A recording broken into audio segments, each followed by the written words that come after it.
एक समय की बात है। एक राज्य में एक राजा राज्य करता था। उसका राज्य बहुत सुखी था। उसके राज्य में किसी वस्तु की कमी नहीं थी। लेकिन राजा हमेशा उदास रहता था। वह अपने नित्य के काम से बहुत थक जाता था। पड़ोसी राज्य द्वारा अपने राज्य पर आक्रमण करने का भय या उसके बारे में बद्ध षड्यंत्र जैसी चिंताओं से वे सदैव घिरे रहते थे। काम के बोझ और चिंताओं के कारण वह बहुत चिंतित हो गया और उसे भूख नहीं लगती थी और उसकी रातों की नींद हराम होने लगी। वह अपनी हालत से परेशान था, लेकिन जब भी वह महल में माली को देखता तो हैरान रह जाता। दिन भर मेहनत करने के बाद माली को भूख लगती। वह सादा खाना खाता था और पेड़ के नीचे सुख से सोता था। कभी कभी राजा को उससे जलन होने लगती थी। एक दिन जब राजा अपने दरबार में बैठा हुआ था, तभी साधु उसके दरबार में आ गया।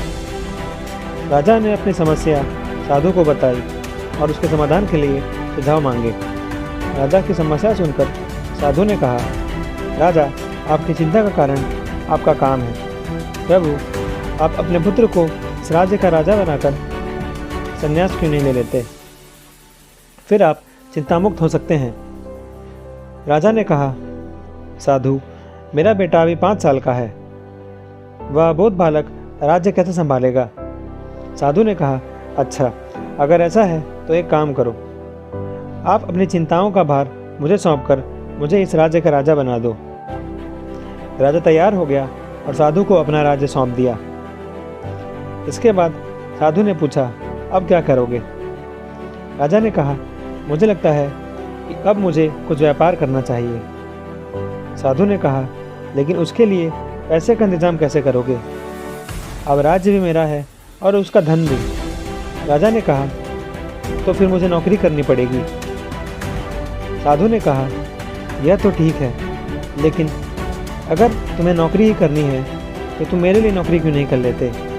मैं सन्यासी हूँ, मैं हृदय में रहूँगा, केवल तुम ही इस महल में रहो और मेरी ओर से इस राज्य का संचालन करो। राजा ने साधु का प्रस्ताव स्वीकार किया और उसके लिए काम करना शुरू कर दिया। वह राज्य के सभी कार्यों को संभालने लगा और अब वह इसे बेहतर तरीके से कर रहा था। कुछ दिन बाद साधु फिर से महल में आया और राजा से मिलकर उसने पूछा, तो राजा, अब कैसा लग रहा है? क्या आपको अब भूख लगती है और पर्याप्त नींद आती है? राजा बहुत खुश होकर कहा, महंत, मेरी भूख अच्छी हो गई है और मुझे अच्छी नींद आती है, लेकिन एक बात जो मुझे समझ नहीं आ रही है कि अभी मैं वही कर रहा हूँ जो मैं करता था, तो इतना बदलाव कैसे आ गया? साधु मुस्कुराए और बोले, राजा, पहले तो आपने अपने काम को बोझ बना लिया था। आप उस बोझ को अपने दिमाग में लिए रहते थे, परंतु अपना राज्य मुझे सौंपकर अब तुम अपना कार्य समझकर सब कर रहे हो। अब आपको अपने काम की चिंता नहीं है और अब तुम खुश हो। अब मैं यह राज्य फिर से आपको सौंपता हूँ। अपने राज्य की देखभाल करें, काम को अपना कर्तव्य समझकर खुशी खुशी करें। अगर हम अपने जीवन में देखें तो पाएंगे कि ज़्यादातर लोग अपने काम से प्यार नहीं करते।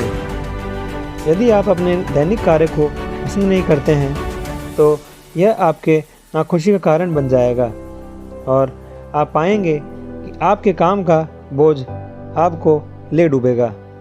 लेकिन जब आप अपनी नौकरी से प्यार करेंगे तो आप इसे एक विकल्प के रूप में देखेंगे और कुछ ऐसा जो आप खुद पर बोझ के बजाय करना पसंद करेंगे।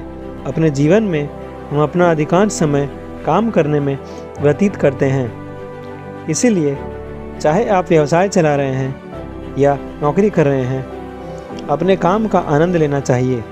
अपने काम का आनंद लेना आपके जीवन में अधिक खुशियाँ लाने में एक बड़ी भूमिका निभाता है।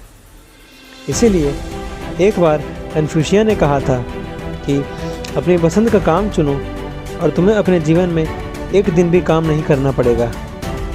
जब आप अपने काम से प्यार करते हैं तो आपके पास काम की गुणवत्ता बेहतर होगी, आपका मानसिक स्वास्थ्य बेहतर रहेगा।